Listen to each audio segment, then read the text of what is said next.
Hello everyone. So today our topic of discussion is performance optimization, improving website performance with JavaScript. इसमें हम वो सारे points cover करने वाले हैं कि हम परफॉर्मेंस को कैसे ऑप्टिमाइज कर सकते हैं एक वेबसाइट की। तो इसमें हम कवर करेंगे that what performance optimization is, why it is important, क्यों करना है हमें परफॉर्मेंस ऑप्टिमाइजेशन, एंड अगर हम करना चाहते हैं तो हम कैसे कर सकते हैं। Now let's understand our topic. Website performance, its importance and इसमें जावास्क्रिप्ट का क्या रोल है। वेबसाइट परफॉर्मेंस बेसिकली मीन्स कि हमारी वेबसाइट कितना फास्ट लोड हो रही है एंड कितना स्मूथली रन हो रही है एंड यूजर इंटरेक्शन पे कैसे रिस्पॉन्ड करी, ये सारी चीजें वेबसाइट परफॉर्मेंस के अंदर आती हैं। Now next is website performance इतना इंपॉर्टेंट क्यों है, इतना ज्यादा मैटर क्यों कर रहा है। बिकॉज वेबसाइट परफॉर्मेंस एक बहुत ही क्रिटिकल एस्पेक्ट है यूजर एक्सपीरियंस का। अगर वेबसाइट पे यूजर का एक्सपीरियंस अच्छा होगा देन ओनली वो वापस हमारी वेबसाइट को विजिट करेंगे, अदरवाइज नहीं। तो दैट्स वाई यूजर एक्सपीरियंस को इम्प्रूव करने के लिए वेबसाइट वेल परफॉर्मिंग होना इम्पोर्टेंट है। अगर वेबसाइट वेल परफॉर्मिंग होगी तो यूजर रिटेंशन बढ़ेगा, हमारे पास ज्यादा ट्रैफिक आएगा। And next is SEO ranking, that is search engine optimization ranking. Google जैसे सर्च इंजन वेबसाइट परफॉर्मेंस को बहुत ही ज्यादा इंपॉर्टेंस देते हैं in terms of ranking. Now next is JavaScript role. JavaScript basically हमारे वेबसाइट का जितना भी डायनेमिक कंटेंट होता है, जितने भी इंटरैक्टिविटी एंड फंक्शनैलिटी वाले एस्पेक्ट्स होते हैं, लॉजिकल एस्पेक्ट्स होते हैं, वो सारे जावास्क्रिप्ट के थ्रू इम्प्लीमेंट किए जाते हैं। सो जावास्क्रिप्ट हमारी वेबसाइट को बहुत ज़्यादा फंक्शनल एंड इंटरैक्टिव बनाता है। बट अगर इसे हम ऑप्टिमली यूज ना करें तो definitely it can hinder the performance of website very much. Now the impact of performance, जैसा भी हमने जस्ट प्रीवियस स्लाइड में देखा कि वेबसाइट परफॉर्मेंस कितना ज़्यादा इम्पोर्टेंट रोल प्ले करता है। अब इसमें हम और ज़्यादा अच्छे से देखने वाले with the help of states and studies. First is bounce rate. Bounce rate basically means कि हमारे वेबसाइट पे यूजर विदाउट इवन इंटरैक्टिंग ही मूव आउट हो जाते हैं, that is the bounce rate. तो अगर आपकी वेबसाइट फास्ट लोडिंग नहीं है एंड वो विद इन 3 सेकेंड्स लोड नहीं हुई तो it's a high chances that users उससे बिना इंटरैक्ट करे ही वेबसाइट छोड़कर चले जाएंगे। Next is user engagement. ज़्यादातर देखा गया है कि जो वेबसाइट ज़्यादा फास्ट होती हैं, स्मूथली रन करती हैं, उनसे यूजर एंगेजमेंट उन वेबसाइट्स पे ज़्यादा रहता है as comparatively to others. And if ऐसा नहीं है तो 7% reduction in conversions also. Conversion basically means कि यूजर्स हमारी वेबसाइट पे वापस रिविजिट नहीं करना चाहेंगे। Third is mobile experience. आजकल जैसे हमें पता है कि एक मेजॉरिटी ऑफ पॉपुलेशन सारी वेबसाइट्स या सर्विसेज मोबाइल फ़ोन पे एक्सेस करना ज़्यादा प्रेफर कर रही है as comparatively to on desktops. So हमें ऐसी वेबसाइट्स बनानी है जो कि मोबाइल एक्सपीरियंस को भी इम्प्रूव कर सके। Third is search engine ranking. Search engine जैसे पर्टिकुलरली हमने अभी प्रीवियस स्लाइड में बात की गूगल, वो परफॉर्मेंस को एक बहुत ही ज़्यादा इंपॉर्टेंट फैक्टर कंसीडर करता है।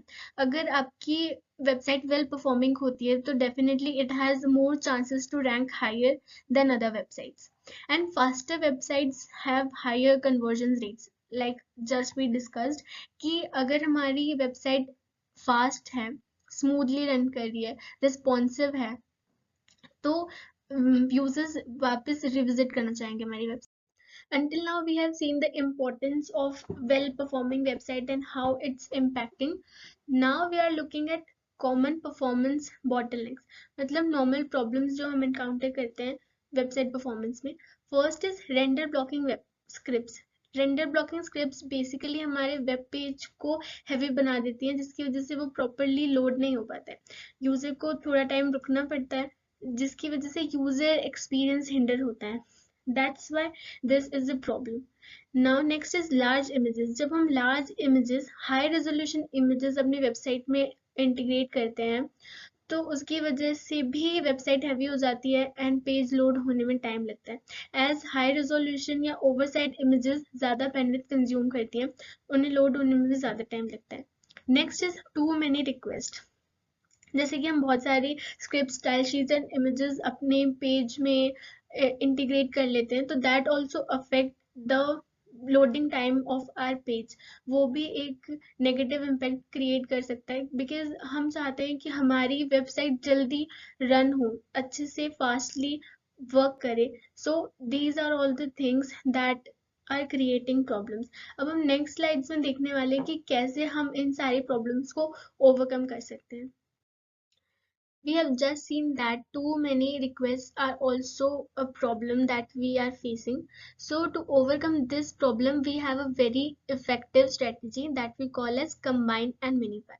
Basically in this, there is a two part, combine and minify. In combine, हम क्या करते हैं, multiple separate JavaScript files को एक single file में consolidate कर देते हैं, जिसकी वजह से जो नंबर ऑफ रिक्वेस्ट हमें ब्राउजर से करनी पड़ रही है वो रिड्यूस हो जाती है, जिसकी वजह से टाइम एंड बैंडविड्थ दोनों ही हमारा सेव हो रहा है. Next is minifying. जो भी हमारे वेबसाइट में अननेसेसरी कैरेक्टर्स हैं, वाइट स्पेसेस हैं, कमेंट्स हैं जावास्क्रिप्ट कोड में, वो सारे हम रिड्यूस कर देते हैं, जिसकी वजह से जो डाउनलोड है वो ज़्यादा फास्ट हो जाता है. एंड इस चीज़ को करने के लिए हम काफ़ी सारे टूल्स, जिसमें से one of is webpack widely used, इससे भी यूज कर सकते हैं. Next is using modern JavaScript modules for better loading. Modern JavaScript modules हमें कोड को ज़्यादा अच्छे से ऑर्गेनाइज करने में हेल्प करते हैं, जिसकी वजह से लोडिंग टाइम भी हमारा इम्प्रूव होता है. फॉर एग्जाम्पल ECG मॉड्यूल्स जैसी चीज़ें हम इंटीग्रेट एंड यूज कर सकते हैं for better performance. So next method of optimization is lazy loading. So lazy loading basically means कि हम कुछ elements script या images को तब तक डाउनलोड नहीं करते जब तक हमें उनकी नीड नहीं होती. तो इमेजेस में लेजी लोडिंग कैसे वर्क करती है कि जब तक यूजर के व्यू पोर्ट में या फ्रेम में वो चीज़ नहीं आती तब तक हम उसे डाउनलोड नहीं करते. फॉर एग्जाम्पल अगर यूजर सिर्फ अभी फ्रंट पेज ही विजिट करे है तो we will not download the image. जैसे ही वो स्क्रॉल डाउन करेगा then only will download the image of that particular, जो जिसकी वजह से हमारा जो लोड टाइम है और बैंडविड्थ है दोनों सेव होगी. Next is script. जो भी नॉन एसेंशियल स्क्रिप्ट है हम उसे बाद में डाउनलोड करेंगे और क्रिटिकल कंटेंट को पहले डाउनलोड कर लेंगे, जिससे यूजर का एक इंटरेक्शन बनाने. Now benefits of deferring loading is faster initial page load. मतलब हमें पहले पूरा वेबसाइट या पूरा वेब पेज डाउनलोड होने का वेट करना पड़ता था, बट अभी लेजी लोडिंग की वजह से हम क्रिटिकल कंटेंट पहले डाउनलोड कर लेते हैं and with the need of that other element हम उस हिसाब से चीज़ों को डाउनलोड करते हैं, तो जिसकी वजह से ज़्यादा रिस्पॉन्सिव हमारी वेबसाइट दिखती है. Next is reduced bandwidth usage. Definitely हम ये बोल रहे हैं कि इमेजेस एंड स्क्रिप्ट्स हम विथ नीड डाउनलोड करें, तो डेफिनेटली अगर हम कम यूज करें बैंडविथ तो हमारा बैंडविथ सेव होगा. Next is optimized resource management, जिसकी वजह से हम रिसोर्स को भी ऑप्टिमिस्टिकली यूज कर पा रहे हैं, क्योंकि जो भी अनयूज्ड या नॉन एसेंशियल एलिमेंट्स हैं वो बाद में बैकग्राउंड में डाउनलोड हो रहे हैं.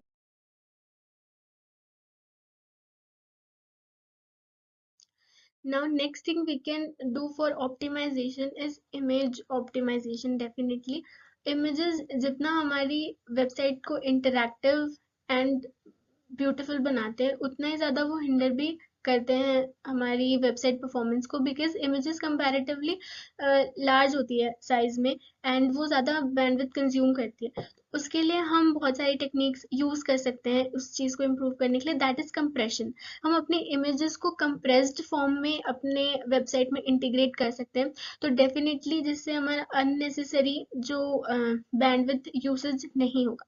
नेक्स्ट इज हम मॉडर्न फॉर्मेट्स को यूज़ कर सकते हैं, जैसे JPEG या फिर PNG. ये सारी जो कंप्रेशन टेक्निक्स बेसिकली ये हमारी जो PDF का या फोटो का साइज है वो लो डाउन कर देती है. Next is responsive images using SRC set. Basically ये जैसे भी जिस टाइप के भी हम स्क्रीन या डिवाइसेस यूज कर रहे हैं उस हिसाब से हमारी इमेज को एडजस्ट कर देती है. That's why we can use this and this will really help us. Now next is reducing DOM magnification. DOM basically means document object model, जो कि basically structure of web page को decide करते हैं. बार बार DOM hinder होने से भी हमारे website के परफॉर्मेंस पे बहुत अफेक्ट पड़ता है. तो डॉम मैनिपुलेशन को मिनिमाइज करने के लिए भी हम दो टेक्निक्स यूज कर सकते हैं। First is batching updates. Batching updates में बेसिकली हम छोटे छोटे अपडेट्स बार बार करने की बजाय एक बैच रेडी करें, जिसकी वजह से फ्रीक्वेंसी डॉम मैनिपुलेशन की रिड्यूस होगी एंड परफॉर्मेंस हमारा इम्प्रूव हो सकेगा। Next is virtual DOM. Virtual DOM React जैसी टेक्नोलॉजीज में बेसिकली ज़्यादा इम्प्लीमेंट किया जाता है, इन विच कि फर्स्टली वर्चुअल डॉम पे सारे जो अपडेट्स हैं वो परफॉर्म या मैनिपुलेशन परफॉर्म किए जाते हैं, और उसमें से जो एफिशिएंट अपडेट्स होते हैं वो रियल डॉम पे हम लोग अप्लाई करते हैं। नेक्स्ट इज कि why it is important, DOM manipulation की इफिशिएंसी क्यों इम्पॉर्टेंट है, क्योंकि अगर हम ऐसा नहीं करेंगे तो डेफिनेटली हमारी रेंडरिंग स्लो हो जाएगी, जो कि रिड्यूस इंटरैक्टिविटी कॉज करेगी। नेक्स्ट इज मेमोरी यूसेज बढ़ेगा, जिसकी वजह से मेमोरी लीक्स का भी खतरा बढ़ेगा। हायर सीपीयू यूसेज होगा, और जिसकी वजह से डिवाइस की बैटरी भी जल्दी ड्रेन हो जाएगी। And fourth is reducing layout thrash. Now, caching is another very vital performance optimization technique. Basically, इसमें जो assets होते हैं, website assets like images, style sheets and script, वो locally user के devices पे store हो जाते हैं. And this technique की वजह से website performance बहुत ज़्यादा improve होता है, because ब्राउजर कैशिंग वर्क कैसे करती है, इसमें यूजर के ब्राउजर के कैश या स्टोरेज में हम कॉपी ऑफ स्पेसिफिक एसेट जो होता है वो स्टोर हो जाता है। दिस मीन्स कि नेक्स्ट टाइम जब यूजर सेम वेबसाइट को रिविजिट करेंगे तो उन्हें डायरेक्ट वेब सर्वर से डाउनलोड करने की जरूरत नहीं पड़ेगी, जिसकी वजह से फास्टर लोड टाइम्स मिलेगा एंड बेटर यूजर एक्सपीरियंस भी रहेगा। एंड कैशिंग के बहुत सारे बेनिफिट्स हैं। Some of them are faster page load times, because वो ऑलरेडी लोकली यूजर के सिस्टम पे स्टोर है एंड उसे वेब सर्वर से रिक्वेस्ट या फेच करने की जरूरत नहीं पड़ रही है। Second is reduced server load. Server पे भी कम लोड पड़ रहा है बिकॉज डायरेक्ट सर्वर से हम रिक्वेस्ट नहीं कर रहे हैं। Third is improved user experience. जब पेज फास्टर लोड होगा, इंटरैक्टिविटी अच्छी होगी, तो डेफिनेटली यूजर एक्सपीरियंस बढ़ेगा एंड यूजर इंटरैक्शन बढ़ेगा, कन्वर्जन रेट बढ़ेगा and bounce rates definitely come होंगे। Now, code splitting is another technique for optimizing website performance. इसमें basically हम एक large JavaScript फाइल को different स्मॉल और मैनेजेबल मॉड्यूल्स में ब्रेक कर लेते हैं, जिसकी वजह से जो कोड हमें रिक्वायर होता है हम सिर्फ वही कोड अपने वेबसाइट में लोड करवाते हैं, जिसकी वजह से लोडिंग टाइम इम्प्रूव हो जाता है, बिकॉज हमें पूरी फाइल डाउनलोड नहीं करनी पड़ रही है, हम सिर्फ एक पार्ट को ही डाउनलोड करें।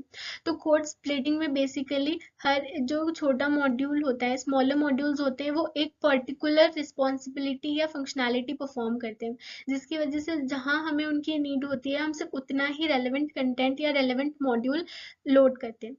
तो लोडिंग ओनली व्हाट्स नेसेसरी, तो हमें पूरी फाइल डाउनलोड नहीं करनी पड़ रही है, और हमें जितना हमारा मॉड्यूल इम्पोर्टेंट है सिर्फ वही मॉड्यूल हम वो डाउनलोड कर रहे हैं, तो जो कि हमारा इनिशियल पेज का लोड टाइम भी एंड बैंडविड्थ दोनों सेव कर रहा है। कोड स्प्लिटिंग की वजह से फास्टर इनिशियल पेज लोड होता है, that will increase user. Now another technique is tree shaking. Tree shaking technique basically होती है जिसमें हम unused code जो होता है जावास्क्रिप्ट की फाइल से वो रिमूव कर देते हैं, जिसकी वजह से हमारी वेब फाइल का साइज छोटा हो जाता है। बेसिकली ट्री शेकिंग में जो भी हमारे डेड या अनयूज्ड कोड होता है वो कोड बेस में से हम रिमूव कर देते हैं। Basically tree shaking web pack जैसे टूल्स की हेल्प से हम अचीव कर सकते हैं। बेसिकली जावास्क्रिप्ट फाइल का साइज कम करने की वजह से वो बंडल्स जल्दी फास्टर लोड हो जाएंगे, जो कि अमाउंट ऑफ डेटा ट्रांसफर को कम करेंगे on users device. Next is content delivery network. Content delivery network बहुत ही इसेंशियल टूल है फॉर ऑप्टिमाइजिंग वेबसाइट परफॉर्मेंस। इसमें बेसिकली डिस्ट्रीब्यूटेड सर्वर्स का यूज होता है for providing this service in CDN network of servers located in various geographical regions. They cache and distribute website assets such as images, scripts, and style sheets to users from nearest service location. अब इसके बहुत सारे benefits होते हैं distributed service का use करने के. First is faster content delivery. Physical distance कम होने की वजह से फास्टर कंटेंट डिलीवरी हम अचीव कर पाते हैं, क्योंकि यूजर के सबसे क्लोजेस्ट सर्वर लोकेशन से हम उन्हें कंटेंट प्रोवाइड करवाते हैं, जो कि हमारी लेटेंसी को कम करती है. Next is load distribution. Load distribute हो जाता है मल्टीपल सर्वर्स में, जिसकी वजह से किसी एक सर्वर पर ही लोड नहीं आता है, सारे सर्वर्स में डिवाइडेड हो जाता है, जिसकी वजह से वेब सर्वर्स सारे रिक्वेस्ट को अच्छे से हैंडल कर पाते हैं. Next is reducing third party dependency. हमारी वेबसाइट पे थर्ड पार्टी डिपेंडेंसी को हमें काफ़ी हद तक रिड्यूस करना चाहिए, जैसे कि बिकॉज ये एक अलग से ओवरहेड या डिपेंडेंसी क्रिएट करते हैं, हमारे वेबसाइट ज़्यादा हैवी और बर्डन हो जाता है. Third party script and services include components like social media widgets, analytics tool, and network and chat services. This can add extra request and dependency to our website.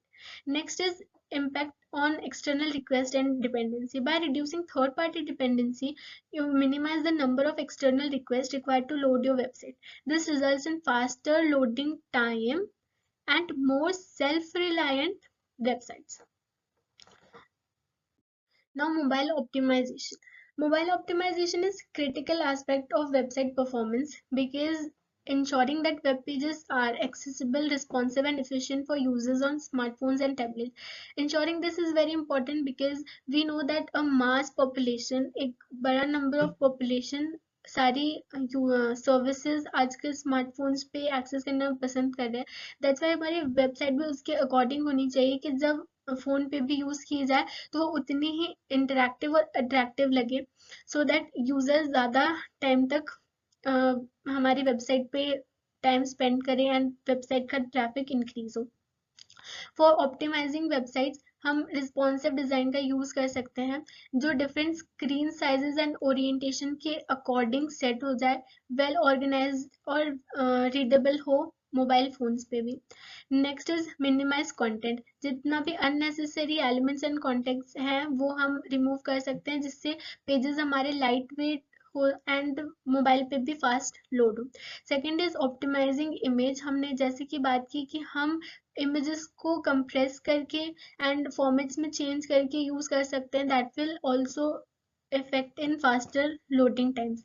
Mobile friendly navigation रखना चाहिए ताकि users को easy हो use करने में. हमारी website user friendly होनी चाहिए. Next is minimize external dependency. तो हमें बाहर की जितनी भी थर्ड पार्टी हम इंटीग्रेशन यूज कर रहे हैं अपनी वेबसाइट्स में, वो कम करना चाहिए. Now, modern JavaScript features. Leveraging modern JavaScript syntax and features can be a powerful way to optimize website performance. This involves adopting newer language capabilities to write more efficient and maintainable code. Now, benefits of using modern JavaScript. First is improved performance. Modern JavaScript features and syntax can lead to better code optimization, resulting in faster execution and improved website performance. Next is readability and maintainability. Utilizing modern JavaScript can make our code base more readable and maintainable, reducing the risk of introducing performance hindering issues. Next is memory management. Memory management भी एक बहुत ही crucial part होता है website performance को improve करने के लिए या ऑप्टिमाइज करने के लिए. मेमोरी मैनेजमेंट का भी हमें बहुत ध्यान रखना चाहिए. It involves addressing memory leaks and ensuring that objects are properly cleaned up in JavaScript to maintain efficiency memory usage. Addressing memory leaks and proper object cleaning. First is memory leaks. This occurs when objects are no longer needed but are still referenced, preventing them from being garbage collected. Memory leaks can be accumulated over time, leading to performance issues. And proper object cleanup, ensuring that objects are cleaned up and references are removed when they are no longer in use. This allows JavaScript engine garbage collected to reclaim the memory efficiently. Next is browser compatibility. हमारी website different browser के साथ compatible होनी चाहिए, ये check करना भी एक बहुत ही इंपॉर्टेंट फैक्टर होता है. First is cross browser testing, regularly हमें टेस्ट करना चाहिए कि हमारे जो वेबसाइट है वो ब्राउजर वर्जन के साथ कंपैटिबल है या नहीं है। Next is optimization for specific browser. हम ब्राउजर के अकॉर्डिंग भी अपनी वेबसाइट को थोड़ा ऑप्टिमाइज कर सकते हैं ताकि उस ब्राउजर पे भी पर्टिकुलरली उसका परफॉर्मेंस इम्प्रूव रहे या फिर अच्छा परफॉर्मेंस वो कर सके। Minimizing render blocking.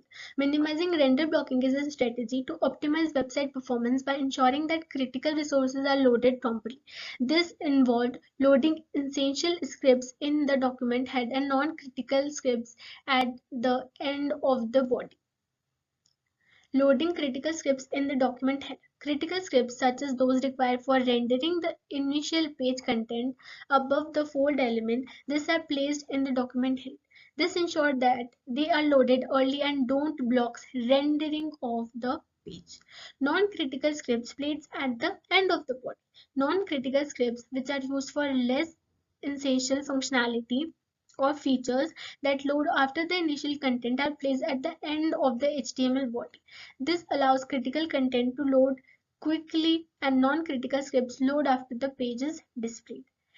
Next is optimized animation. Optimized animation भी एक बहुत important part है, as जावास्क्रिप्ट से भी काफ़ी अच्छे एनिमेशंस बनाए जाते हैं जो हम अपनी वेबसाइट में इंटीग्रेट करते हैं। बट थिंग इज कि जावास्क्रिप्ट एनिमेशन की जगह हम CSS एनिमेशन का भी यूज़ कर सकते हैं, because CSS animation JavaScript animation के कंपैरेटिव लाइट होते हैं। CSS animation and transition are built-in features of modern web browsers that allow you to create animation and transition using style sheets rather than JavaScript. Comparing JavaScript animation with CSS animation. JavaScript animation require more processing power and can sometimes lead to less fluid animation due to rendering delays. In contrast, CSS animation transition are generally smoother and more efficient. That's why we have to prefer CSS animation over JavaScript animation. As we are reaching to the end of the discussion, let's take a look at key takeaways from the discussion. First is performance matters. हमने throughout the discussion यही discuss किया that कि performance बहुत ज़्यादा matter करती है, सिर्फ technical concern के लिए नहीं but basically user satisfaction, increased engagement, better conversion rate के लिए भी वेबसाइट परफॉर्मेंस बहुत ज़्यादा इम्पॉर्टेंट है। अगर हमारी वेबसाइट वेल परफॉर्मिंग होगी तभी हमारी वेबसाइट पे ट्रैफिक आएगा एंड हमें बेटर एडवर्टाइजमेंट रेट मिल सकेंगे। That is business point of view से भी वेबसाइट परफॉर्मेंस बहुत ज़्यादा इंपॉर्टेंट होती है। नेक्स्ट हमने बहुत सारी टूल्स एंड टेक्निक्स डिस्कस की कि हम कैसे ऑप्टिमाइज कर सकते हैं अपनी वेबसाइट की परफॉर्मेंस को, जहाँ पर हमने बात की थी HTTP रिक्वेस्ट को हम कैसे मैनेज कर सकते हैं, image optimization, lazy loading, modern JavaScript features, ऐसी बहुत सारी पावरफुल स्ट्रेटजीज के बारे में हमने थ्रू आउट द डिस्कशन बात की है। And now the main important thing, your role as a web developer is have to take action. The power to transform website performance is in your hands. आप ये सारी tools and techniques को implement कर सकते हो आपकी website में, that will create a difference in your website performance. Next is continuous effort. Website performance को ऑप्टिमाइज करना it's not a one day task and कि एक बार कर दिया एंड अब हमें देखने की ज़रूरत नहीं है। इसमें से शायद सारी टूल्स एंड टेक्निक्स हम अपनी वेबसाइट में अप्लाई कर सकते हैं या नहीं कर सकते, ये हमें ट्रायल एंड एरर से ही पता चलेगा। इन सारी टूल्स एंड टेक्निक्स को आप अपने प्रोजेक्ट्स में integrate करके देखो that it's working for you or not, and then you will decide and then you get to know that how you can optimize it more according to your website. Thank you for today and bye bye.